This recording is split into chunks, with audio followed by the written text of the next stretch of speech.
there's no music because I suddenly realised it was 6 o'clock. So I thought it'd be better to start on time.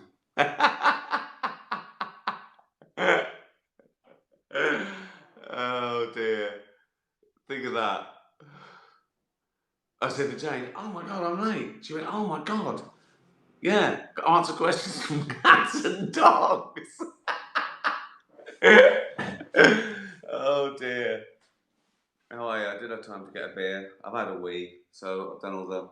Am I a bit low in my chair? Is that a bit high? What's going on? Put a little stand down. Look at this. Oh, this is dangerous. It's going to end in tears. Oh, it's going to fall over now, isn't it? Is that stable? Oh, I don't trust it. Put it down at the back as well. It's all good stuff, isn't it? See? See, if I'd have been on time, I'd have been prepared. Someone said play a song instead. I might later.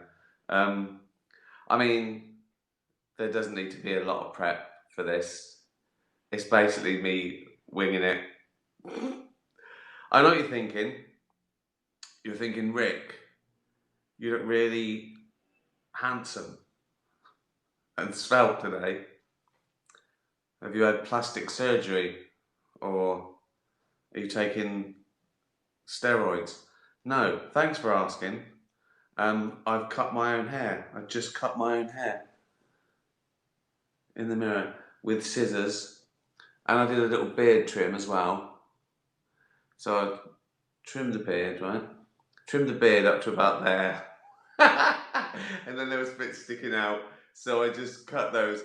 It's not so much a haircut as sort of topiary, because obviously when you get it done properly, they do all the things, they layer it, and it all falls. So now I cut my hair, and then tomorrow there'll be bits that are wrong. So I just trim them. So the overall, the overall look is, it looks like a haircut, doesn't it? But yeah, and no, I haven't lost any weight. Like you really did ask, because like now I'm pretending that people have said, Rick, you look great. That was a lie. No, as you know, I put on about £6 since Christmas. Can't shift them. I cannot get the £6 off. Apparently, you've got to stop taking in so many calories, which is out of the question, because I love calories. So you can't lose the weight; you stay the same if you just keep eating the same. You could run, burn off a lot more calories, but I can't go for a run because I'm full all the time.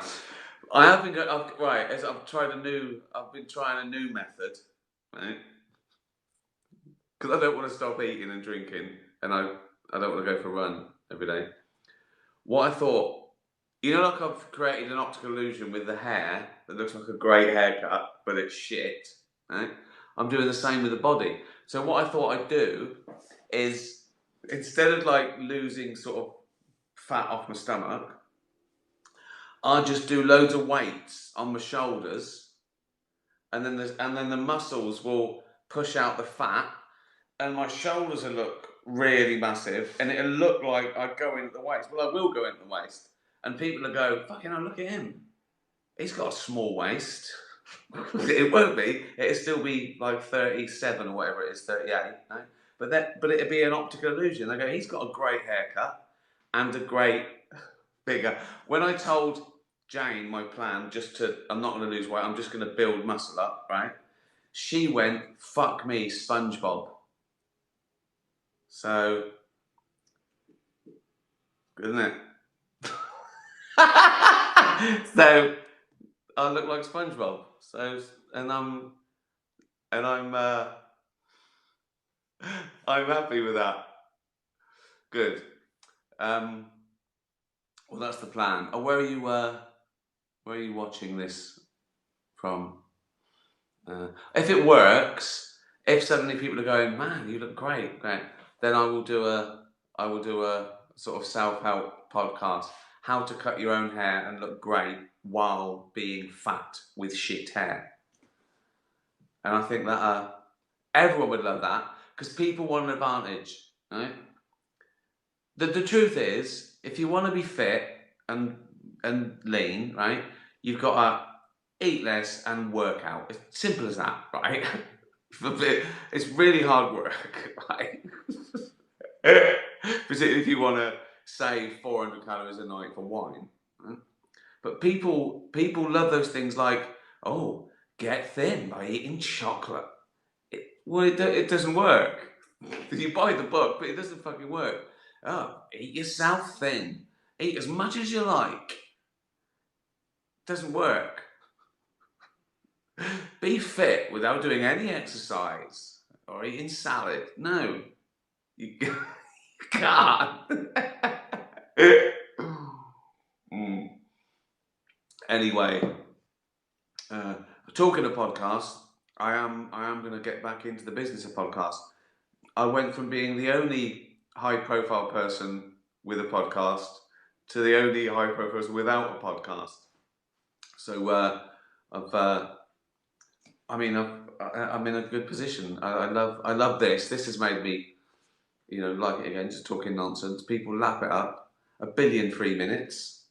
Let's get paid, Rick. Good idea, mate. Good idea, son.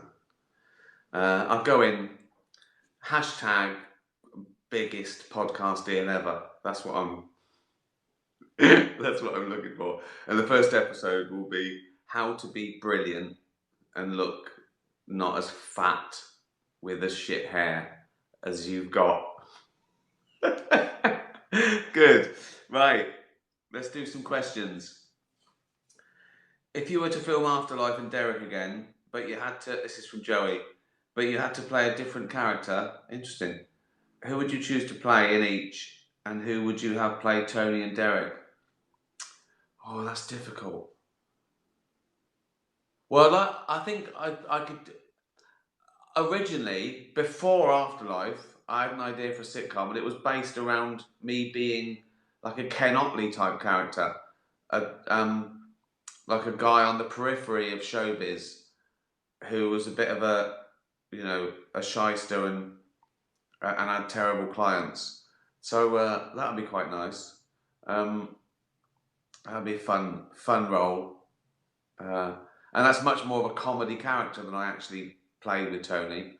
But I quite like playing it's fun to play the comedy. It's fun to play David Brent. But there's something rewarding as well about playing Tony and, Andy Millman. In Derek, who would I be in Derek? It has to be Kev, wouldn't it? It'd be great to be Kev. It'd be great. I mean, that is just funny. Everything he said made me laugh. And was writing for Kev and Brian. It's just a joy. Because, he's such an idiot and he doesn't care about anything. That's a great vehicle to have. Someone who they've reached their lowest ebb and they know it. So they don't give a fuck. That's really funny and liberating to write for. And you still have to, and they can, you still have to still shock people with how low they can go. So that's that. Who would I get to play Tony and Derek? Well, I mean, anyone can play it. It would be different because it would be a different person. But they're all great actors. So any of them really. So I think Tom Basden would be a good Tony. Bit younger, but I think he's got that weight of the world on his shoulders. Who could be Derek? Oh, that's difficult. That's difficult because that's sort of releasing you're sort of in a child stroke, dog stroke, chimp stroke, Jesus. So whoever wants to take that role on, good luck. Good question though. Bella, sometimes I like to freak my mum out by suddenly staring at a blank space on the wall, pretending I've seen a ghost. Have you ever experienced any kind of paranormal, activity? My eyes. I mean, I should have seen that coming, really.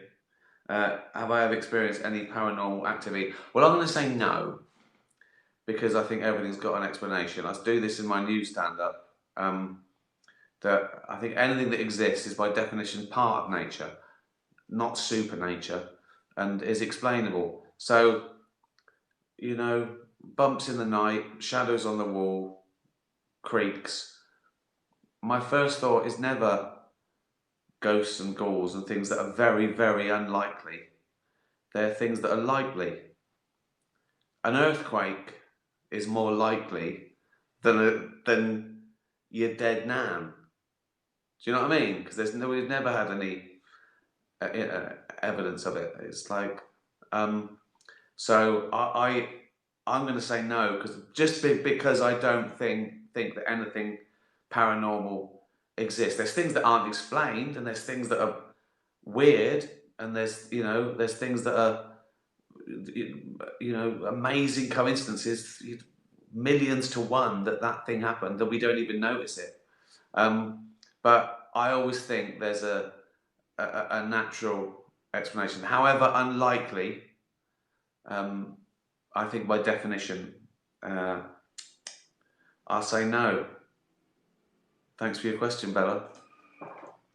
But if I like the idea of you looking at a wall, maybe you've got like those little floaters you get, like, when you look at a white wall, it's things like move, and they're like cells in your eye, in the aqueous humor, like little. Maybe you're looking at those. I don't know. Gunnar and Andy, you're holding a weekend seminar about one of the 3 topics. Which do you choose? 1, badminton, martial art. Badminton. I'm not an expert. 2, descriptive interpretation of miming for the blind. So descriptive interpretation of. So I'm telling people who can't see what the mime's doing. Am I? So there's a people unsighted or in a room. I don't know where they paid, and they've come along for me to describe what a mime's doing. Is that what? I don't think that's a money-making scheme. I don't think that's right. He's pretending. Also, they wouldn't understand what.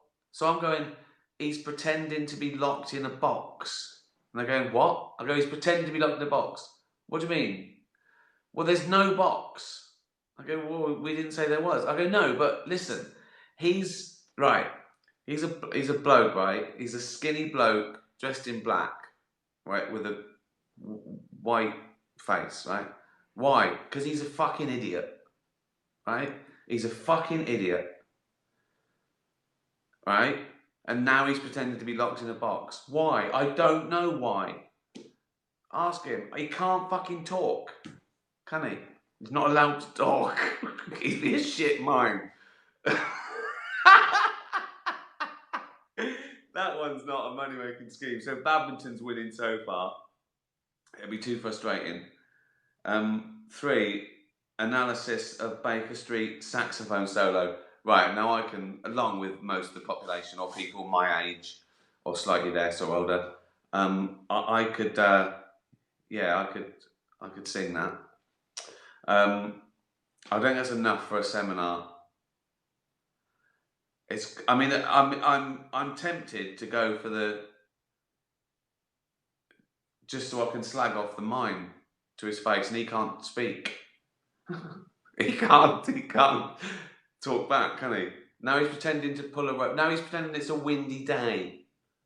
Right? Why? I don't fucking know. Because he's an idiot. And he couldn't he couldn't get into drama school. So he was a shit dancer. He couldn't. He wanted to go on tour with Britney Spears, but he was shit. So he put on a black polo neck and pretended to be in a box. Why the box? I don't fucking know why the box. I think that one. I've convinced myself. It's that one. If that was your question, I don't know what it means, but I think that. Julia, I mean, I'm going to dominate the podcast world again, aren't I? With gold like this. Would you subscribe? Would you subscribe? Would you like, if I said, right, this is exclusively on Spotify, would you subscribe to hear this shit? Right. Julia, what is the best antique you've ever bought? Well, now you're in my world. That my desk is good. I've got a lovely chair that I got on auction. We've been to antique places all around. I love antiques. I love particularly furniture. I think my drinks cabinet is my pride and joy. Like I think it's a 17th century walnut thing. I love it. I just look at it. I think, oh, look at the work that went into that. Look at the work. I bought two things in Petworth. It's a little place outside of Brighton, and it was just two medieval carvings, just two lumps of wood, effectively. But because they were 500 years old, I just think that's amazing. Stuff they make now breaks after fucking 3 months, doesn't it? Like, how many times do you have to replace your fucking laptop and your phone and that? And there's some 500 years ago he made some, and I fucking got it, and it's in great condition. So I love things like that. And obviously I like all the stuff that's a bit churchy as well, because obviously, you know.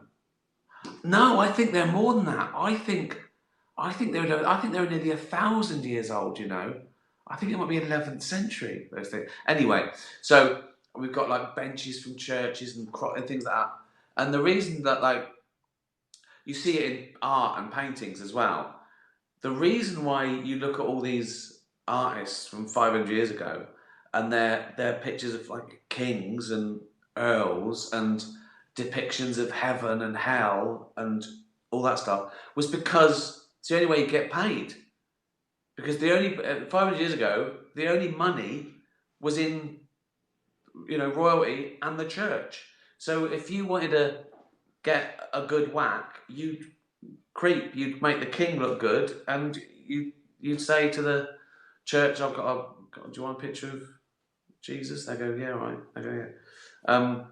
So that's why all the great works of art, it's not because they particularly loved the king or God, although they probably did, but it was no one else could pay them. Before industrialists and stuff, who's going to pay you? You go to a farmer and go, "I can do your painting." And he goes, I can't eat myself, mate. I'm having trouble growing spuds. Why do I want a painting? So it wasn't a good barter system, a painting, which is why traditionally as well, a lot of artists and poets were already well off. They came from good families because they could afford to do that and survive. You know, 500 years ago, a working class poet would have died. No one would have he'd have died within a month. So it was a luxury to be an artist a lot of the time. So I think my cabinet, it's not a drinks cabinet, but it is now. It was some sort of 17th century sideboard. Probably some French bloke had it, and now I've got it. So some French aristocrat had it, and now some fat oik from Reading bought it.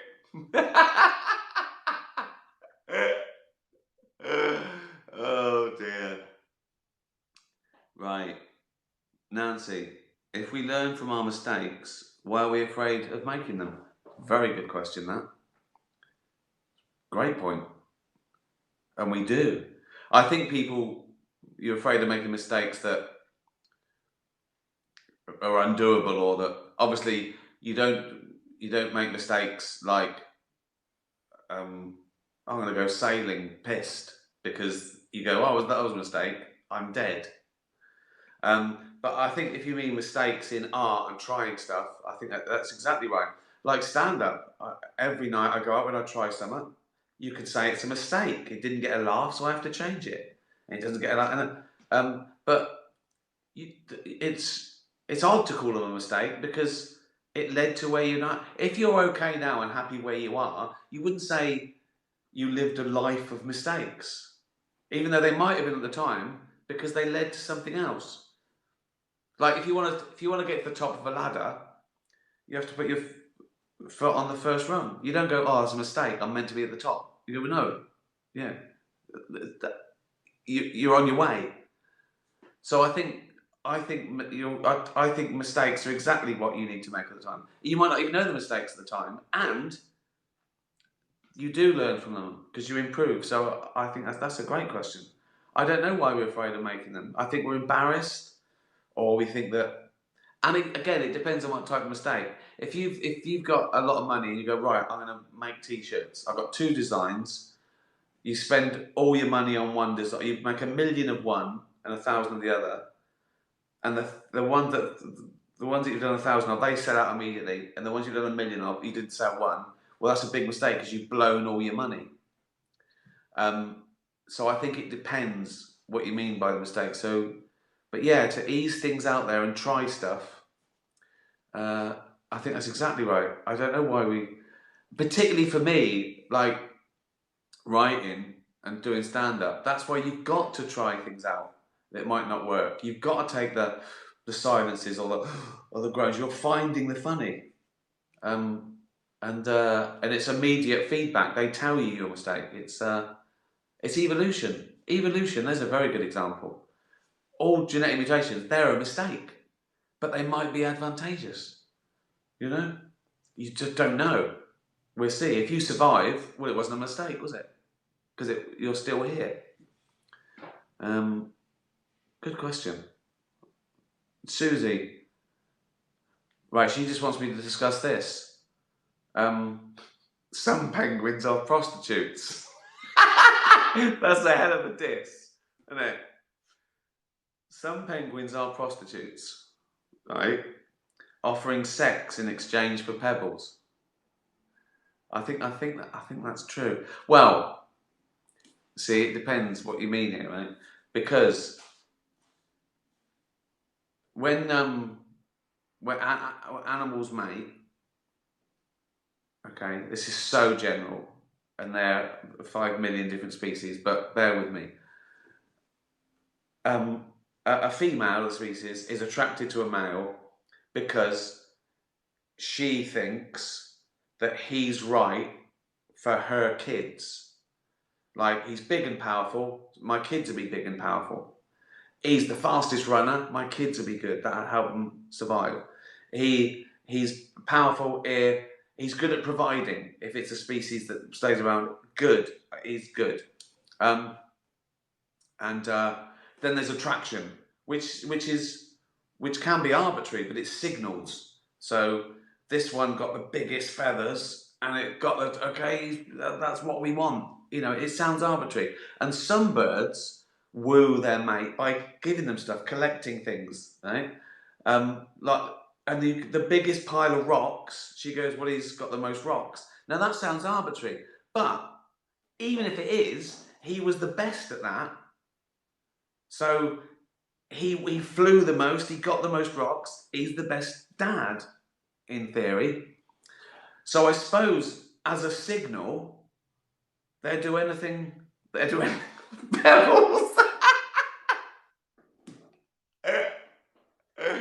I love that. Some penguins are prostitutes, offering sex in exchange for pebbles.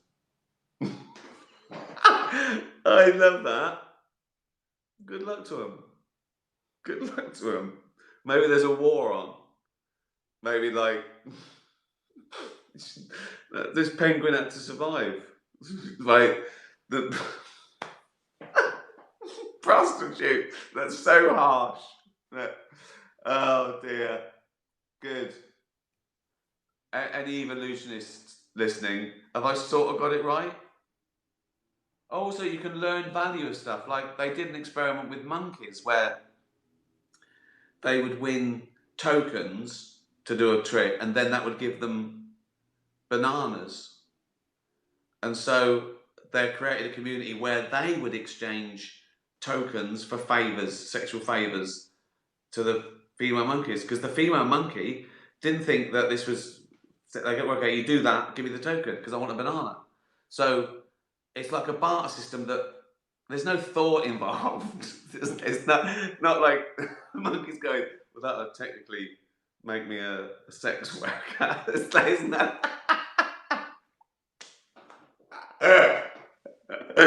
Oh dear, I love it. I love it. They call it the oldest profession, don't they? Ollie Comic. Now, be honest. As a world famous comedian, do you ever get surprised or even a little annoyed if someone doesn't know who you are? No.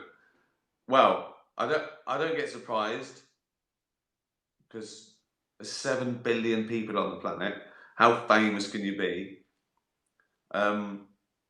You've got your demographic, so there's, most people don't know about, haven't heard of you, depending on where you go. And then, so I'm never surprised. Am I annoyed? Well, no, unless they should know who I am. If I was turning up to the Golden Globes and someone said you can't come in, I go, no, I'm the presenter, and I go, don't think so. I go, no, I am. That that would be annoying. I don't think so. I don't think we'd have a. Although you've got good hair and have you been working out? I go, well, I have been working out. Yeah. I go, okay, come in. No, I don't think I do. Not yet. I've never had that moment where I go, do you know who I am? And it's on YouTube. Fucking hell. Dougal.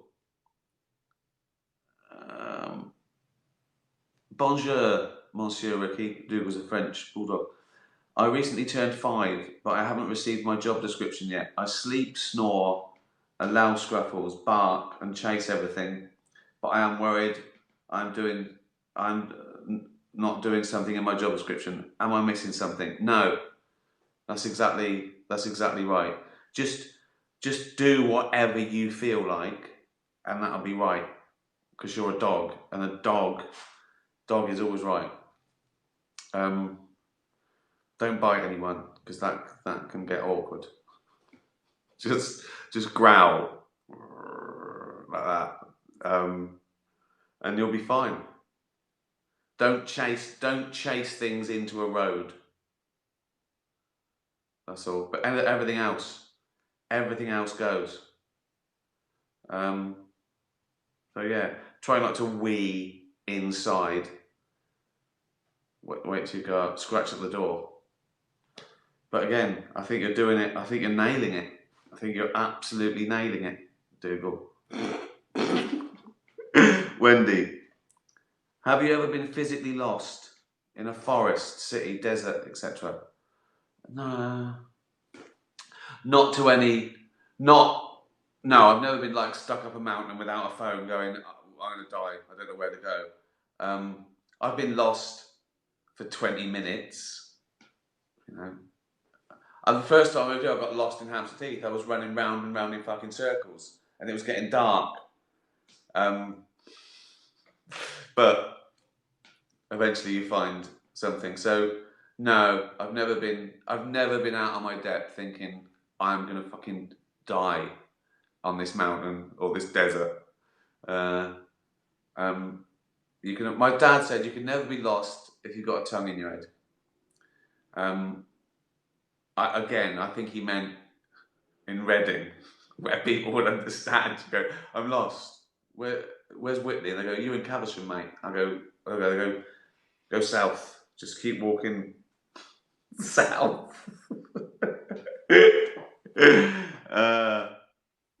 Right. Jean, or was it Jeannie? Stonehenge. What are your thoughts on how the hell the big rocks got there? Thanks for all you do. Difficult, isn't it? Oh, we've run out of time. I'll ask that question. I don't. I don't know. I've seen one theory how they got obviously because they weigh tons and tons, right? And the question is how they got on there because they think I've seen things where they reconstruct, they rolled on logs and everything like that.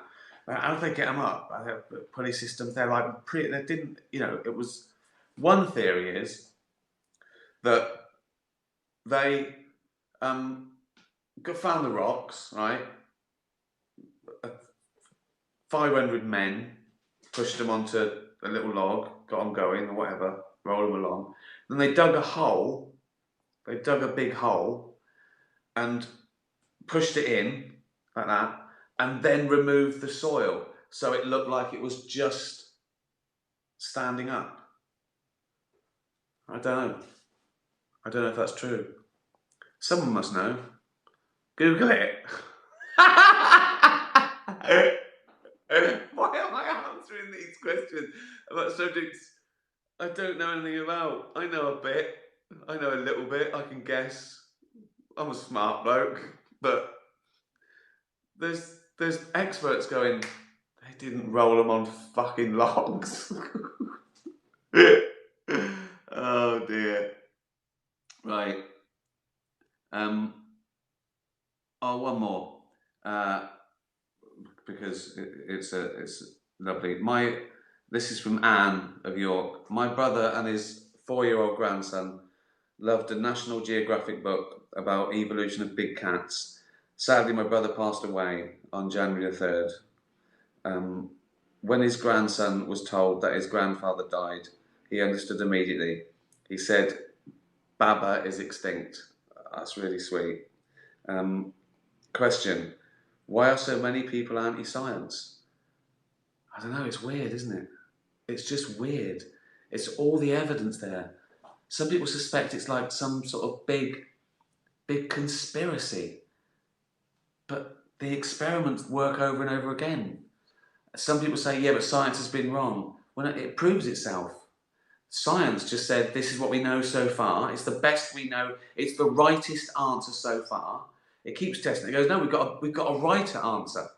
It's perfect, as opposed to dogma, which says this was, a holy book that was written by goat herders and never questioned. Well, they're gonna be wronger and wronger, whereas science is going to be righter and righter. So some of it's religion that people go, well, no, I believe that God created all, so evolution's wrong. Lots of religious people obviously think that's totally compatible. Lots of religious people believe in God and evolution, which is, but I don't know why people are anti-science. I get why people don't get stuff or aren't convinced by stuff.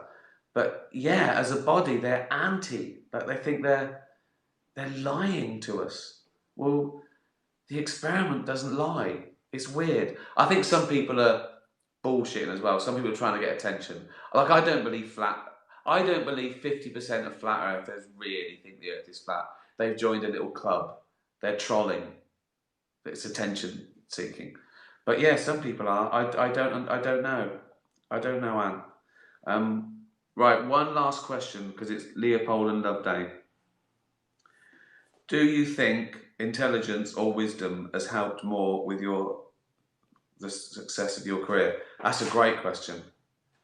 I might use that as one of the generic questions when I do a podcast. It's wisdom, I think. It's great to be intelligent. It's very useful, very, very useful. But I think in things like art and business, and being a success in that, wisdom's better. Just the simple fact that I started at 39 instead of 19, so I had a world view. I had a good perspective. They're both great, but I think for running a business and being part of society, wisdom Wisdom is the key. What do I know? Well, we went over. I started a minute late. We went 6 minutes over. That's what you get. Thanks very much for watching. I'm squinting. The lights are in my eyes. Got a great haircut. If you just look at it like that. Thanks very much. See you Sunday. Retweet this. Retweet it.